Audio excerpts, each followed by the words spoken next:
Energy Boutique with your energy forecast for Monday, July 10th. So today we do have the moon in Aries energy, going void, of course, at 7:11 p.m. Eastern Standard Time. We will be shifting into Taurus energy, locking in at 7:56 p.m. So not a very long window, if you will, where the moon is void, which is going to work in our favor because we don't need any more confusion. We don't need any more instability or questioning.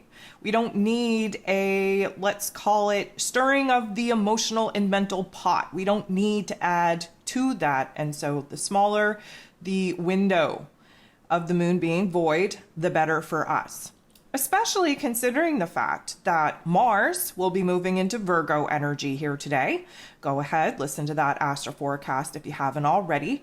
Download your July zodiac forecast to understand where this transit is going to be taking place in your chart.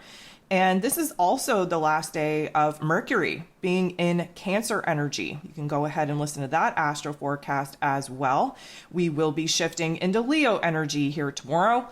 And so we are reaching the final critical crisis degrees of this Cancer energy, which is definitely going to bring a different kind of intensity to our mental plane. So there are 11 different aspects here today. 9 of them involve the moon. The moon, right out of the gate, is going to be conjunct, bumping into, teaming up with Chiron, the wounded healer, who of course is in this Aries energy as well. This is going to do one of two things. We are either going to start a brand new cycle where we're bossing up, tapping into a new spiritual warrior energy to push through the obstacles and challenges, to grow, to heal, to identify some of the problems and really come up with solutions.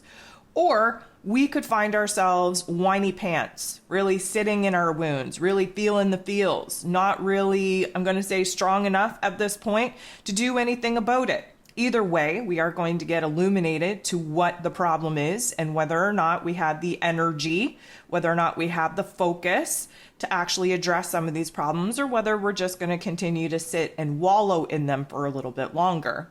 The moon will semi-square Saturn, the Lord of Karma. And of course, he is retrograde in this Pisces energy. This is definitely going to put us at a little bit of a crossroads because, of course, that moon in Aries is pushing for change, pushing for intense change and transformation. We want to act on impulse. We want to take a risk. We want to put ourselves out there. And Mr. Saturn is like, no, no, no. You got to whoa it up a smash. We can't do anything willy-nilly. We have to think very hard, very logically, very practically on what we have to address, what we have to change, what we have to transform, and we have to come up with a good method on how it is that we're going to actually do these things. So the friction comes in because emotionally speaking, we're feeling edgy, we're feeling restless, we want to just go out in the world and do what we got to do, we want to address the problems, we want to take action, and Mr. Saturn is like, you know what, that's great, hold on to that, but also add some logic and practicality so that you're not out there wasting your energy and just doing things willy-nilly. The moon is then going to interact with Uranus, the Great Awakener, who of course is going to provide us with some clarity, with some insight, with some aha moments, some epiphanies, if you will, to reveal to us where it is in our physical realms we're holding on too tightly to the old. Again, if you've been listening to me for any amount of time, we're in the current chapter of recognizing what it is that we have to walk away from. And in doing so, we will kind of see what it is that we're walking closer to. We cannot stay in this situation, in this present circumstance, waiting and hoping and praying for change and only addressing what it is that we need to see in our lives actually arrive before it is that we're able to let things go. It's not how it works. We have to let things go. We have to create a space in order for the new things to actually have a space to infiltrate our circumstances. So there is going to be a little bit of a jolt, if you will, a realization, an epiphany on what it is that we have to break away from, what we have to walk away from. And of course, the moon in this Aries energy giving us that spark, that fire, that warrior type of attitude to just cut things off, to be done with it, to just move away and to focus on where it is that we want to go instead of recognizing where it is that we are currently stuck. 7:40 a.m. again, Eastern Standard Time. This is when Mars will be moving into this Virgo energy. You can definitely plan to feel this energy. It is going to feel very, very different than the energy in which we've been sitting in. And with any transit, we do need a little bit of time to adjust to these energies, to fully understand what these energies are kind of pushing us to do. Again, listen to the astro forecast, listen to your zodiac forecast, download the Cancer Season e-guide in order to understand how this energy is going to impact you and where in your life it will show up the most. The moon is going to trine with Venus, the goddess of love, beauty, worth, pleasure, money. In this Leo energy, the heart and soul of the zodiac, a trine means that we have some like-minded elements at play. Of course, the moon in Aries energy is a fire sign. Venus being in Leo energy is a fire sign. We have fire on fire, Aries and Leo. So emotionally speaking, we are identifying what it is that we need. What it is that we need to change, what it is that we need in order to feel safe, secure, and stable, especially in our relationships. Keep in mind, Venus is but days away from going retrograde, which is going to have a major, major impact on our heart space, on our relationship dynamics. And we are just starting to see what it is that we have to kind of burn through, cut the cord with, create distance with, in order for us to pursue new elements of happiness, joy, and stability. The moon will then interact with Neptune. This is definitely going to give us a little bit of a reminder on what it is that we're fighting for, what that dream, what that vision is. Keep in mind, Neptune is retrograde in its rulership of Pisces energy, taking us back on a little bit of a trip, a journey, if you will, to remind us of what our previous dreams were, what our fears, doubts, and insecurities were holding us back from making those changes. It's basically a reflection on how it is that we've gotten here, reviewing whether or not we're still in alignment with some of the dreams and visions that we've been actively trying to bring to life.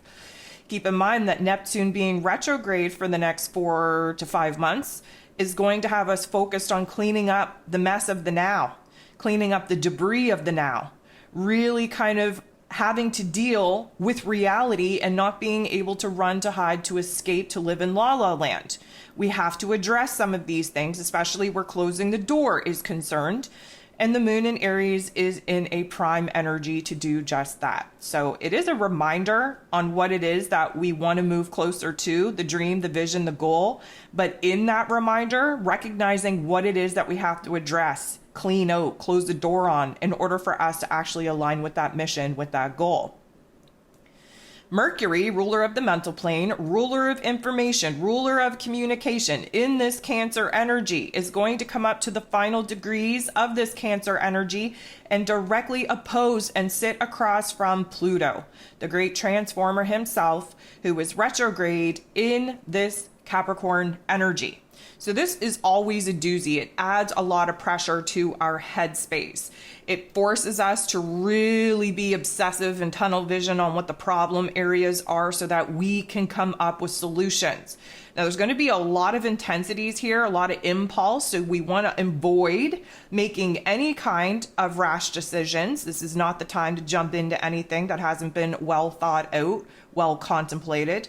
There's going to be a lot of mental tension, maybe even some dark thoughts, some dark feelings. Maybe we're paranoid about something. Maybe we have a suspicion about something. Maybe something is just totally consuming our mind space. Either way, we might feel like we need to get it off of our chest, or we might feel like we have to find the answers to our questions. Maybe we feel like we don't have all the information available to us that we need in order to make an informed decision. Either way, it's going to illuminate a power struggle of the mind. And it's going to bring up a lot of dark thoughts, dark feelings, in order for us to realize where it is that we have to kind of transform them into something workable, into something more empowering, if you will. So this is definitely going to expose a different level of truth, either within ourselves, within a conflict that we're having, missing some of the puzzle pieces, if you will.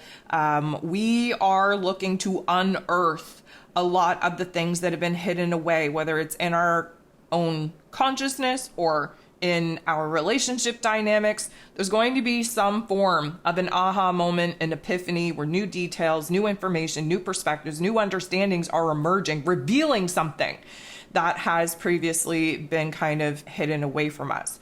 So yeah, we can expect a little bit of mental anxiety, and we have to make sure that we're not making a bigger deal out of things than they actually need to be, because there is this exaggeration type of energy that kind of gets thrown into the mix.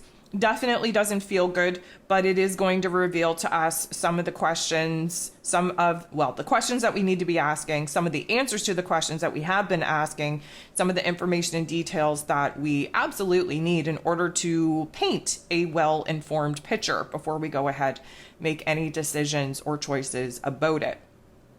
The moon will then square Pluto.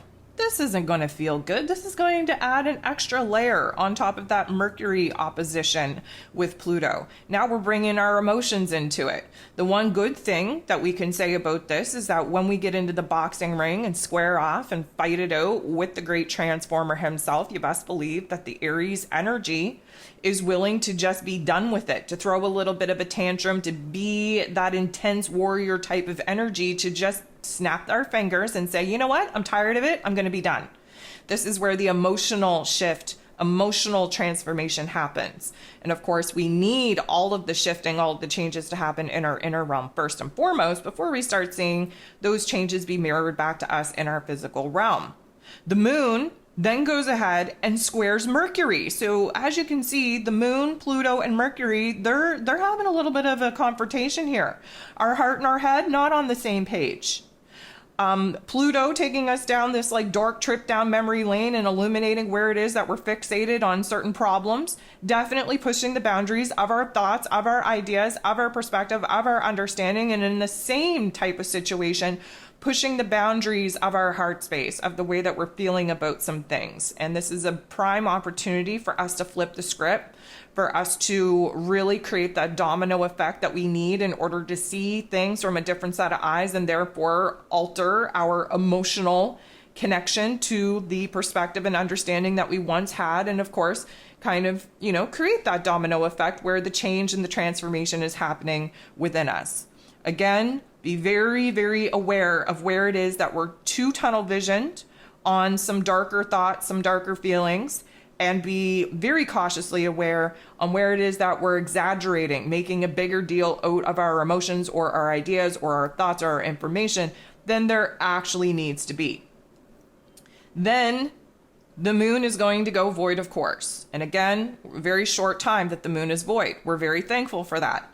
We move into the Taurus energy at 7:56 p.m. Eastern Standard Time, and you best believe it's going to feel like you hit a brick wall. We're moving out of the spark, fire, initiative, take action, impulsive fire energy of Aries. We're moving into the low, slow, steady pace of the earth energy of Taurus. Taurus energy really doesn't want to concern themselves about the future or the past. We're really looking to stay grounded in the present moment, to have the attitude of gratitude for the smaller things in life, and really just find what is old, tried, tested, and true and familiar, what is comfortable, for us to kind of rejuvenate ourselves, kind of replenish our energy, to stabilize ourselves.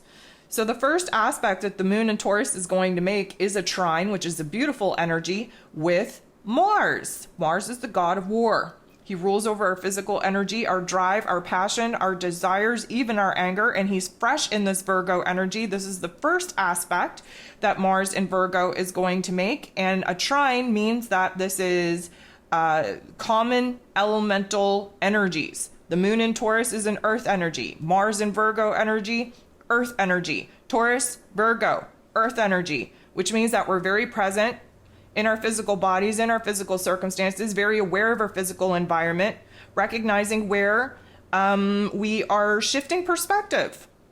Keep in mind, Mars being in the Virgo energy needs to focus on the problems in order to solve them, needs to focus on the smaller details of our lives, of our habits, of our tasks, of our chores, of our health, of our wellness. We are taking a lay of the land, so to speak, on what it is that we need to fix, solve, correct before we can go ahead and start actively building towards something new. So this is definitely going to have us very connected to the here and now. The earth energy is a very low, slow, steady growth, progress, and transformation. So we're going to, this is a trine. It does feel good, but we are really just kind of taking in, if you will, our current environment, our current circumstances, the details of our routines, of our lives, and finding comfort in that familiarity so that we can use that comfort and stability in order to gauge, in order to judge what it is that we need to tackle first as far as reorganizing and restructuring our physical realms, our routines, our money matters, our relationships, whatever the problems may be. We have to reorganize that. We have to restructure it, but we have to come up with a plan, with a strategy. And there is no better way to come up with that plan and strategy than finding comfort and stability in the present moment so that you're not making decisions out of impulse, out of feeling like you're trapped, out of feeling like your back is against the wall. We are making some really, really good progress in understanding what it is that we need to kind of formulate a plan and strategy in order to actually change. But none of that is happening here today. We're just thinking about it. We're feeling about it. We're focused on the smaller details of our lives where happiness, joy, safety, and security is already very alive and well. And we're going to hold on to those things as we push the boundaries of our emotions and our mental plane to really come up with a path and plan to move forward. The last thing that we have going on here today is the moon in Taurus energy, coming up to, sitting next to, bumping into the North Node in Taurus, the true node, if you will. Now, this is going to open up a brand new emotional cycle, if you will, on what it is that we need to grow through, what it is that we need to heal, what it is that we need to make more time, energy, and effort to pursue. That North Node is the soul path. It's our destiny point. It's the path that we need to be on to reach our soul's mission, our soul's potential, our soul's wants, needs, and desires. And right now, emotionally speaking, we're taking a very grounded approach on where it is that we're at, how far we've come, and where it is that we desire to go from here. This can be very revealing as far as the baby steps needed in order for us to initiate the path, the direction that we are going to be walking over the next couple of weeks, especially with Mars in this Virgo energy, helping us to push forward, to bust through obstacles, to clean up the mess, to solve the problems, and to essentially provide ourselves with a better flow in the run of our day and how it is that we're kind of using our energy and our efforts to make things happen.